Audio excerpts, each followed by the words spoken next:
ಅಂದ್ರೆ ಬಿಜೆಪಿಯವರು ತೇಜಸ್ವಿ ಸೂರ್ಯ ತರ್ಕಬದ್ಧವಲ್ಲದ ಯೋಜನೆ ಹಣ ಕೊಲ್ಲುವಂತಹ ಆಕ್ಷೇಪ.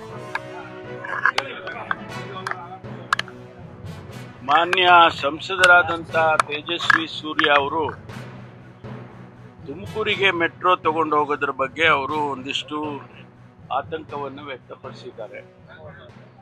ಬಹುಶಃ ಅವರಿಗೆ ಅನೇಕ ವಿಚಾರಗಳು ಅವರ ಗಮನದಲ್ಲಿ ಇಲ್ಲ ಅಂತ ಅನ್ಕೊಳ್ತೀನಿ. ಪ್ರತಿನಿತ್ಯ ಸಾವಿರಾರು ಜನ ತುಮಕೂರಿನಿಂದ ಪ್ರಯಾಣ ಮಾಡ್ತಾರೆ ಮತ್ತು ನೆಲಮಂಗಲ ಇರ್ಬೋದು, ದಾಬಸ್ಪೇಟೆ ಇರ್ಬೋದು ಅಥವಾ ಕ್ಯಾತ್ಸಂದ್ರ ಇರ್ಬೋದು, ಈ ಭಾಗಗಳೇನಿದೆ ಇವೆಲ್ಲ ಬಹಳ ವೇಗವಾಗಿ ಬೆಳೀತಾ ಇದ್ದಾವೆ. ಕೈಗಾರಿಕೆ ಉದ್ದೇಶದಿಂದನೂ ಬೆಳೀತಾ ಇದ್ದಾವೆ. ಆಮೇಲೆ ಜನ ಮನೆಗಳು ಕಟ್ಕೊಂಡು ಅಲ್ಲಿ ಎಕ್ಸ್ಟೆನ್ಷನ್ಸ್ಗಳು ಮಾಡಿಕೊಂಡು ಅಲ್ಲಿ ಜೀವನ ಮಾಡ್ತಿದ್ದಾರೆ. ಯಾಕೆಂದರೆ ಬೆಂಗಳೂರಿನಲ್ಲಿ ಒತ್ತಡ ಜಾಸ್ತಿ ಇದೆ. ನೀರಿಗೆ ಕಷ್ಟ, ಕರೆಂಟಿಗೆ ಕಷ್ಟ, ಓಡಾಡೋದಕ್ಕೆ ಟ್ರಾಫಿಕ್ಕು ಕಷ್ಟ, ಇದೆಲ್ಲ ನೋಡಿಕೊಂಡು ಅವರೆಲ್ಲ ಅಲ್ಲೆಲ್ಲ ಜೀವನ ಮಾಡ್ತಾರೆ. ಅದಕ್ಕೆ ನಾವು ಏನು ಯೋಚನೆ ಮಾಡೋದು, ತುಮಕೂರಿನಲ್ಲಿ ಈಗಾಗಲೇ ಏಷ್ಯಾದಲ್ಲೇ ಹೈಯೆಸ್ಟ್ ಇಂಡಸ್ಟ್ರಿಯಲ್ ಹಬ್ ದೊಡ್ಡದಾಗಿ ಒಂದು 20,000 ಎಕರೆ ಭೂಮಿಯಲ್ಲಿ ಮಾಡಿದ್ದಾರೆ, ನಡೀತಾ ಇದೆ. ಈಗಾಗಲೇ 150-200 ಇಂಡಸ್ಟ್ರೀಸ್ ಬಂದುಬಿಟ್ಟಿದೆ. ಫುಡ್ ಪಾರ್ಕ್ ಬಂದಿದೆ, ನಿಮ್ಸ್ ಬಂದಿದೆ, ಟೈಮೆಕ್ ಜಾಪನೀಸ್ ಫ್ಯಾಕ್ಟ್ರಿ ಬಂದಿದೆ. ಅಲ್ಲಿ ಜಪಾನ್ ಇವರಿಗೇನೆ ಜಾಪನೀಸ್ ಟೌನ್ಶಿಪ್ಪಿಗೆ ಕೂಡ ಜಾಗ ಕೊಟ್ಟಿದೆ. ಇಷ್ಟು ವೇಗವಾಗಿ ಅಭಿವೃದ್ಧಿ ಆಗ್ತಾ ಇರುವಾಗ ಅಲ್ಲಿಗೆ ನಾವು ಕನೆಕ್ಟಿವಿಟಿ ಬೇಕಲ್ವಾ? ಒಂದಲ್ಲ ಎರಡಲ್ಲ, ರಸ್ತೆ ಇರ್ಬೋದು, ಮೆಟ್ರೋ ಇರ್ಬೋದು, ಇನ್ನೊಂದು ರೈಲ್ ಇರ್ಬೋದು, ಇದೆಲ್ಲ ಕನೆಕ್ಟಿವಿಟಿ ಇದ್ದರೆ ಬೆಂಗಳೂರಿಗೆ ಪ್ರೆಷರು ಕಡಿಮೆ ಆಗುತ್ತೆ ಅನ್ನುವಂಥ ಉದ್ದೇಶ.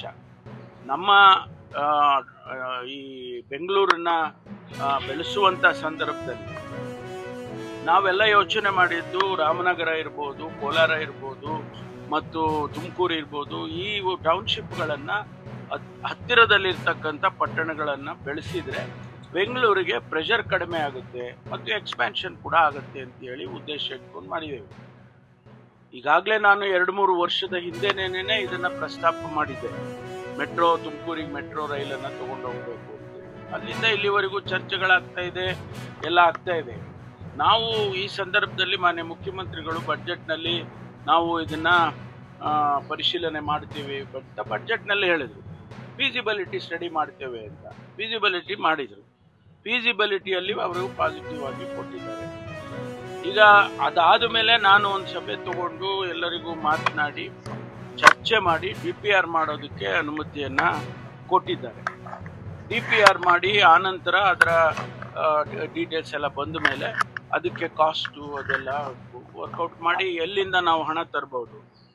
ನಾನೇ ಖುದ್ದಾಗಿ 2-3 ಕಂಪನಿಗಳ ಜೊತೆ ಮಾತಾಡಿದಾಗ ಅವರು ನಾವು ಇನ್ವೆಸ್ಟ್ ಮಾಡ್ತೀವಿ, PPP ಮಾಡೆಲ್ನಲ್ಲಿ ನಮಗೆ ಕೊಡಿ, ನಾವು ಇನ್ವೆಸ್ಟ್ ಮಾಡ್ತೀವಿ, 20,000 ಕೋಟಿನೋ 20,000 ಕೋಟಿನೋ ನಾವೇ ಹಾಕ್ತೀವಿ ಅಂತ ಹೇಳಿದ್ದಾರೆ. ಅಫಿಷಿಯಲ್ ಆಗಿ ಮುಖ್ಯಮಂತ್ರಿಗಳಿಗೆ ಲೆಟರ್ ಕೊಟ್ಟಿದ್ದಾರೆ.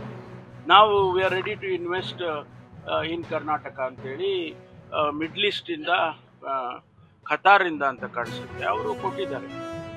ಇಷ್ಟೆಲ್ಲ ಆಗಿರುವಾಗ ಏನೂ ಅದರ ಹಿನ್ನೆಲೆನೂ ಅರ್ಥ ಮಾಡ್ಕೊಳ್ಳದೆ, ನನಗೆ ಗೊತ್ತಿಲ್ಲ ಯಾವ ಉದ್ದೇಶಕ್ಕೆ ತೇಜಸ್ವಿ ಸೂರ್ಯ ಅವರು ಆ ರೀತಿ ಹೇಳಿದ್ದಾರೆ ಗೊತ್ತಿಲ್ಲ. ನಾನು ಕೂಡ ಅವರ ಜೊತೆಯಲ್ಲಿ ಮಾತಾಡ್ತೇನೆ. ಯಾಕೆಂದರೆ ಇದು ಸಂಘರ್ಷದ ಪ್ರಶ್ನೆ ಅಲ್ಲ. ಇದು ನನಗೆ ಬೇಕು ನಿಮಗೆ ಬೇಡ, ನಿಮಗೆ ಬೇಕು ನನಗೆ ಬೇಡ ಪ್ರಶ್ನೆ ಅಲ್ಲ. ಇದು ರಾಜ್ಯದ ಅಭಿವೃದ್ಧಿ ಮತ್ತು ನಮ್ಮ ಬೆಳವಣಿಗೆ ಅಭಿವೃದ್ಧಿ ದೃಷ್ಟಿಯಿಂದ ನಾವು ಇದನ್ನು ಯೋಚನೆ ಮಾಡಬೇಕು. ಇವತ್ತು ನಾವು ಅಧಿಕಾರದಲ್ಲಿದ್ದಾಗ ನಾವು ಹೇಳ್ಬೋದು, ಇನ್ನೊಬ್ಬರು ಅಧಿಕಾರ ಇಲ್ಲದೆ ಇದ್ದಾಗ ಮತ್ತೊಂದು ಹೇಳ್ಬೋದು. ಆ ರೀತಿ ಆದರೆ ರಾಜ್ಯಗಳು ಬೆಳೆಯೋದಿಲ್ಲ. Karnataka is a very progressive state. ಎಲ್ಲರೂ ನಮ್ಮ ಕಡೆ ನೋಡ್ತಾ ಇದ್ದಾರೆ. ಬೆಂಗಳೂರಿನ ಸುತ್ತಮುತ್ತ ಎಲ್ಲರೂ ನೋಡ್ತಾ ಇದ್ದಾರೆ. ತುಮಕೂರು 60 ಕಿಲೋಮೀಟ್ರು ದೂರ ಏನು. ಈಗ ನಾನು ಅನೇಕ ದೇಶಗಳಲ್ಲಿ ಹೋಗಿದ್ದೇನೆ. ಇಂಟರ್ನ್ಯಾಷನಲ್ ಏರ್ಪೋರ್ಟ್ಗೂ 70 ಕಿಲೋಮೀಟ್ರ್. ಈಗ ಟೋಕಿಯೋದಲ್ಲಿ ನರಿಟಾ ಏರ್ಪೋರ್ಟು 70 ಕಿಲೋಮೀಟ್ರ್ ಇದೆ. ಈ ಮಲೇಷ್ಯಾದಲ್ಲಿ ಕೋಲಾಲಂಪುರಿಂದ ಸಿಟಿ ಸೆಂಟ್ರಿಗೆ 60 ಕಿಲೋಮೀಟ್ರ್ ಇದೆ. 20 ನಿಮಿಷದಲ್ಲಿ ಹೊಟ್ಟೋಗ್ತಾರೆ ಅವರು. ಅಂಥ ಫಾಸ್ಟ್ ಟ್ರೈನ್ಸ್ ಎಲ್ಲ ಹಾಕಿದ್ದಾರೆ. ಆ ರೀತಿ ನಾವು ಪಾಸಿಟಿವ್ ಆಗಿ ಯೋಚನೆ ಮಾಡಬೇಕೆ ವಿನಃ ನಾವು ಆ ರೀತಿ ನೆಗೆಟಿವ್ ಆಗಿ ಯೋಚನೆ ಮಾಡಬಾರ್ದು. ಇದರಲ್ಲಿ ಯಾವುದೇ ರೀತಿಯ ರಾಜಕೀಯ ಆಗಲಿ ಅಥವಾ ಇಲ್ಲ ಸಲ್ಲದ ಇದಾಗಲಿ ಯಾವುದೇ ಇಲ್ಲ. ಹಾಗಾಗಿ ಈ ರೀತಿ ಮಾಡ್ತಿದಾರಾ ಅಥವಾ ಇಲ್ವಾ ಅಂತ ಸುಮ್ಮನೆ ಹೇಳ್ತಿದ್ದಾರೆ ಅಂತನೂ ಸುಮಾರು ಜನ ಎಲ್ಲ ಅವರವರಾಗೆ ಹಬ್ಬಿಸ್ಕೊಂಡಿದ್ರು. ಆಮೇಲೆ ಹಿಂದೆ ಅವರು ಮೋಸ್ಟ್ಲಿ ದುಡ್ಡನ್ನ ಜಾಸ್ತಿ ಏನಾದ್ರು ಕಲೆಕ್ಷನ್ ಮಾಡ್ತಾರೇನೋ, ಅದು ಇದು ಕೇಳ್ತಾರೇನೋ ಅಂತೆಲ್ಲಾನು ದಯಮಾಡಿ ತಿಳ್ಕೊಂಡಿದ್ರು. ಅಂತ ತಪ್ಪು ತಿಳುವಳಿಕೆ ಏನೂ ಇಲ್ಲ. ಹಾಗಾಗಿ ನಾನು ಇದನ್ನ ಇವತ್ತು ನಿಮ್ಮ ಮೀಡಿಯಾ ಮುಂದೆ ಬರೋಕ್ಕೆ ಕಾರಣ, ಈ ಥರ ನಮಗೆ ಜೋಡಿಗಳು ಸಿಕ್ಕಾಗಿದೆ.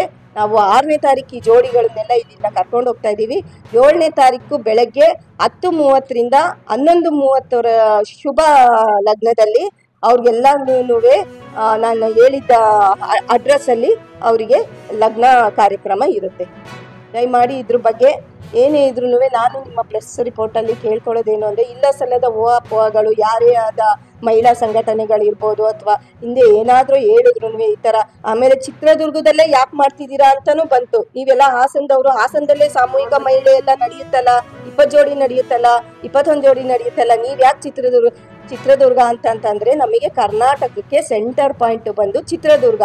ಯಾವುದೇ ಜಿಲ್ಲೆಯವರಾದರೆ ಈಸಿಯಾಗಿ ಚಿತ್ರದುರ್ಗಕ್ಕೆ ತಲುಪ್ಬೋದು. ರಾಯಚೂರು, ಗುಲ್ಬರ್ಗ, ದಾವಣಗೆರೆ ಆ ಕಡೆಯಿಂದ ಈ ಕಡೆ ಹಾಸನ, ಮೈಸೂರು, ಮಂಡ್ಯ, ರಾಮನಗರ ಅವರೆಲ್ಲ ಈಸಿಯಾಗಿ ತಲುಪ್ಬೋದು.